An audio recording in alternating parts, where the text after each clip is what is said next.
Hey guys, welcome back to all about the Canon XA40 on YouTube. My name is Daniel Rosehill. On this channel, I upload videos about using and making the most out of your Canon XA40 Pro camcorder, and a lot of this information is applicable to other camcorders in Canon's XA series like the 45, 50, 55, and now also the 60, 65, 70, and 75 is the current range, and there's even a couple of XA camcorders before the XA40 as well. I've done a video on my personal YouTube channel about connecting your XA40 to an external monitor. For this video, I'll do something slightly different, just going through the actual user manual to explain some things about it. Now, the important thing I wanted to cover is I purchased a monitor from Amazon a while back, and it has a max resolution of 1280 by 720. In other words, not 1080p. Now, when I initially connected my camcorder to the monitor, it wouldn't display, and I thought I'd bought a bad monitor, and it turns out that it was because of a resolution mismatch.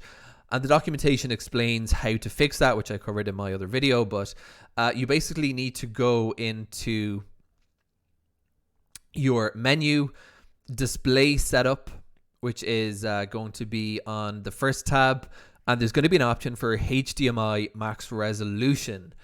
Now, what you can do is set this to be 1920, or aka 1080p, or 1280 by 720. So you can force it to down resolution the output. And once I did that, the output matched my monitor and everything worked fine. So if you are running into that same trouble, that's how to fix it. Now, this user manual is both for the XA40 and for the XA45. So when you don't have stuff on the XA40, it says XA45 only. Likewise for the 50 manual. One of the differences between the XA40, 45, and also 50, 55 is the 5s, the 45 and the 55 have SDI output, and the 40 and the 50, and I think now the 60 and the 70 don't, and the 65 and the 75 do.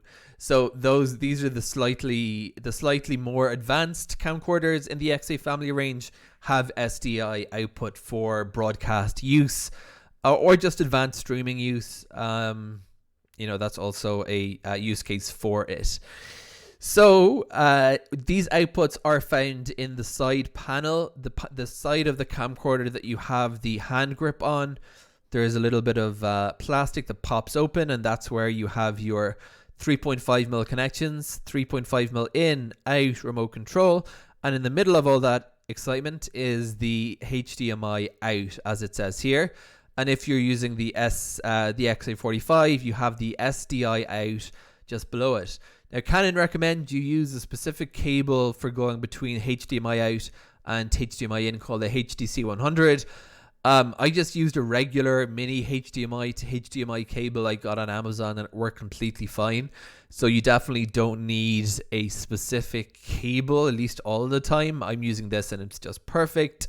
But naturally, Canon will try to get you to buy their accessories instead of random accessories.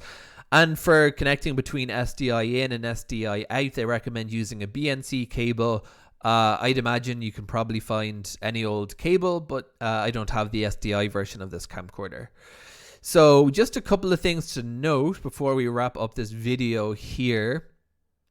If you have the XA45, you want to toggle the output terminal, because as it says here in the notes, you can't output to SDI and HDMI simultaneously. That's a big limitation, or that's a big thing to know. So you have to choose which one do you want to go out of. And I imagine for most sort of broadcast users, if you have SDI, you're not gonna be using HDMI. But if you ever need to toggle, you can just select the output terminal in the menu.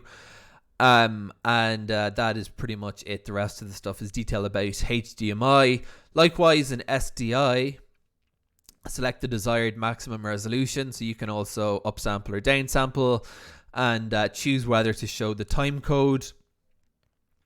For example, in the HDMI camera mode, to output the time code signal, there's another menu option for HDMI time code, and you can choose to put that out in the HDMI output or not. I hope that was not too confusing and helpful if you are using the XA40 and XA45 for streaming or broadcast journalism.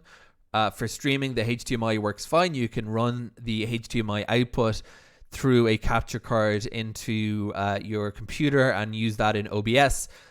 You'll probably just want to turn off the HDMI timecoder. You will, in that case, to get a clean signal. And for SDI, I can't really comment because I don't own the XA45, but it looks to me like they have the same core features mapped out. And as I mentioned, just remember the caveat that you can't use SDI and HDMI output simultaneously. Hope this was useful. Thanks for watching.